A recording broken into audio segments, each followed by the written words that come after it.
Fala pessoas, 6 de janeiro de 1992, estreava uma das novelas mais insanas, divertidas e queridas. O Brasil vivia tempos difíceis em 1992, mas essa trama unia todos os espectadores, batendo entre 54 a 60 pontos de audiência, algo impensável nos dias atuais. Você se lembra de Jorge Tadeu, ou de Zé Cabeleira, vivido por Osmar Prado, cara que foi abduzido, arrebatado pela lua? Mas vamos contar um pouquinho essa história, esse sucesso de Pedra sobre Pedra, que era vivida entre a rivalidade entre as famílias Pontes e Batista. Travava uma disputa política pelo poder em Resplendor, cidade fictícia localizada na Chapada Diamantina. Isso também um ponto, né, que alavancou o turismo, a curiosidade sobre essa região do país. E na primeira fase, Murilo Pontes estava prestes a se casar com Pilar Batista, mas eles não contavam que em pleno altar ele fosse largado. Tudo porque ela desconfiou que ele tinha engravidado sua melhor amiga. E para se vingar, ela abandonou no altar e depois Pilar se casa com Jerônimo Batista, inimigo de Murilo, que sempre foi apaixonado por ela. Mas, por ironia de destino, a segunda fase começa 25 anos depois, aí com Murilo, vivido por Lima Duarte, voltando a Resplendor, encontrando com Pilar, Renata Sorrah. Então esse amor mal resolvido do passado, mexendo com os dois, que começam a se enfrentar com várias questões, principalmente, né, pela cadeira da prefeitura. Porém, eles não contavam que seus filhos fossem se apaixonar. Mariana, vivida por Adriana Esteves, e Leonardo, vivido por Maurício Matar, se apaixonam e começam a enfrentar uma relação conturbada entre uma coisa de Romeu e Julieta. Aí, né? Isso é um clichê clássico. Lembrando que Marina, vivida por Adriana Esteves, ela foi bem nesse papel, mas o que ela não sabia, Adriana Esteves, é que depois, em Renascer, que ela ia enfrentar realmente as críticas severas, né? Todo dia crítica sobre seu personagem. Mas isso aí é uma outra história. Vamos também lembrar e destacar Maurício Matar. Quem diria que um dos mais requisitados galã levaria a sua carreira do jeito que ele levou aí para uma espiral descendente, né? Impensável. Uma pena, realmente, um desperdício que aconteceu por atitude dele mesmo, né? Mas vamos voltar à história. Então, a história também tem os seus desafogos, como Jorge Tadeu, vivido por Fábio Júnior, né?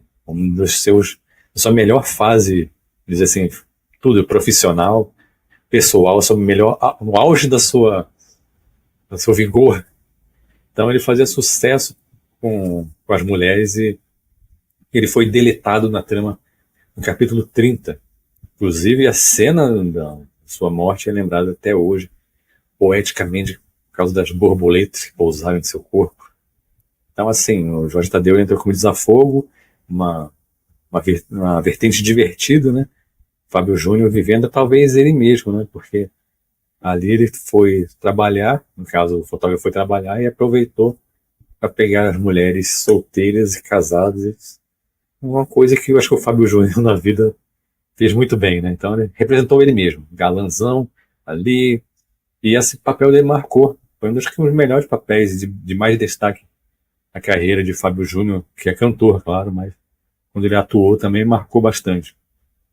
Bom, então aí aconteceu essa parte já, a primeira coisa insana, essa mitologia aí dentro dessa trama, foi que mesmo após a morte, digamos assim, ele reencarnou nas flores. Então essas mulheres que foram degustadas por ele, vamos falar assim, se unia com ele depois, através dessas flores. Foi uma coisa meio paranormal aí, e bem divertida, claro, muito doida também. Vamos lembrar também de Sérgio Cabeleira, vivido por Osmar Prado. Acho que um dos papéis também mais marcantes na carreira dele, porque ele sofria durante as noites de lua cheia. Ele era atraído por ela. Vale lembrar também, né, que uma das cenas mais icônicas é ele sendo abduzido, né, pela lua. E que final, né? Que final mais doido esse, mas engraçado também.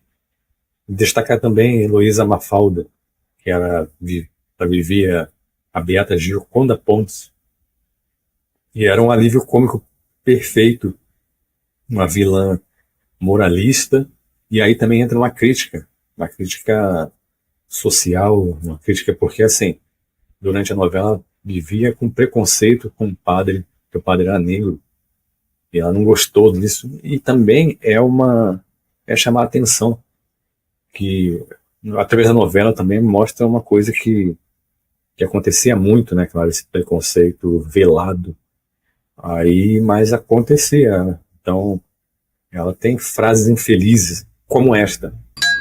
Claro que ele vem, Joconda. Vem todos os participantes do alto. Esse aqui não precisa. Aquela coisa preta vai empestear o ambiente.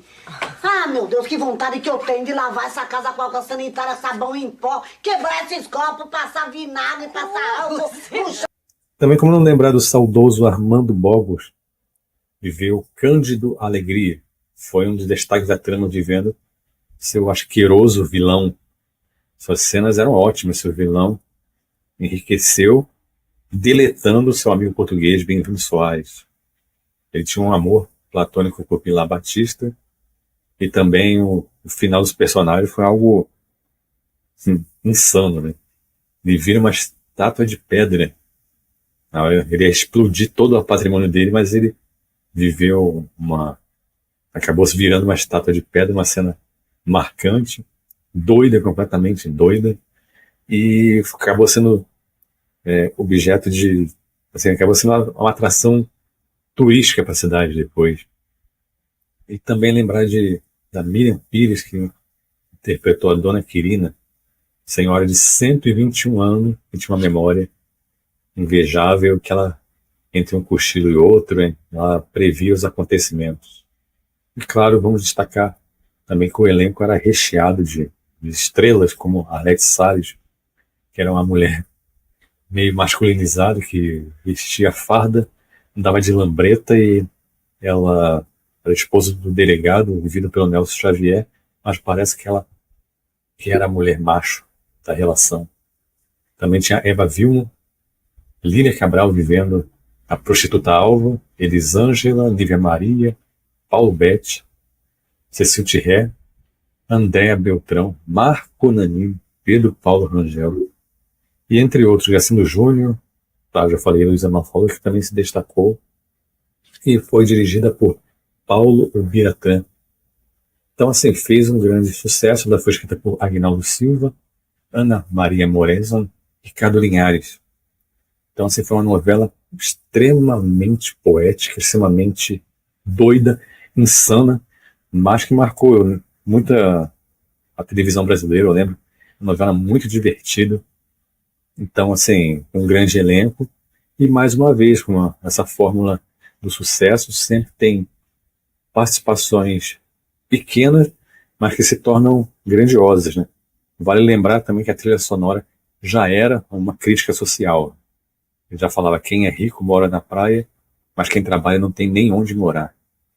E, claro, muita nudez nessa abertura. Não dá nem para mostrar aqui, mas essa novela que foi uma licença poética, foi seres mitológicos que vieram da cabeça dos autores, e principalmente o Agnaldo Silva lembrou disso através do seu Instagram, dizendo que foi uma das suas melhores criações, não só pelo sucesso da audiência, mas ele estava vivendo um momento muito feliz, um momento de um romance, e esse romance todo acabou sendo externado na novela. Então, por isso esse clima todo romântico.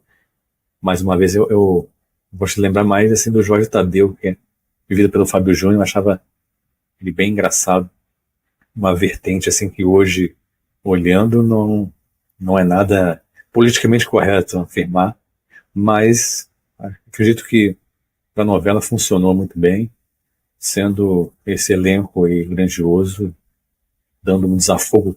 A novela tinha uma veia cômica, crítica ao coronelismo, crítica social e até muito assim, botou o preconceito aí, como eu falei, do padre.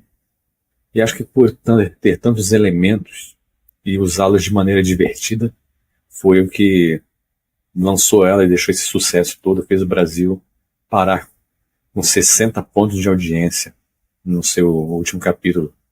E, como eu falei, completamente insano, mas eu acho que também a novela precisa também dessa veia cômica, de coisas malucas que deram certo, né? Então, assim, você apostar em coisas absurdas como foi Pantanal, coisas que seres mitológicos, assim, também eu acho que é válido e fez a novela ser o sucesso que foi.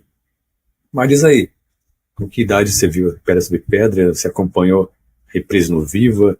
Você acha que é uma novela interessante? Acho que não, foi só apenas mais uma novela que passou. Qual o personagem que você mais gostava? Diz aí.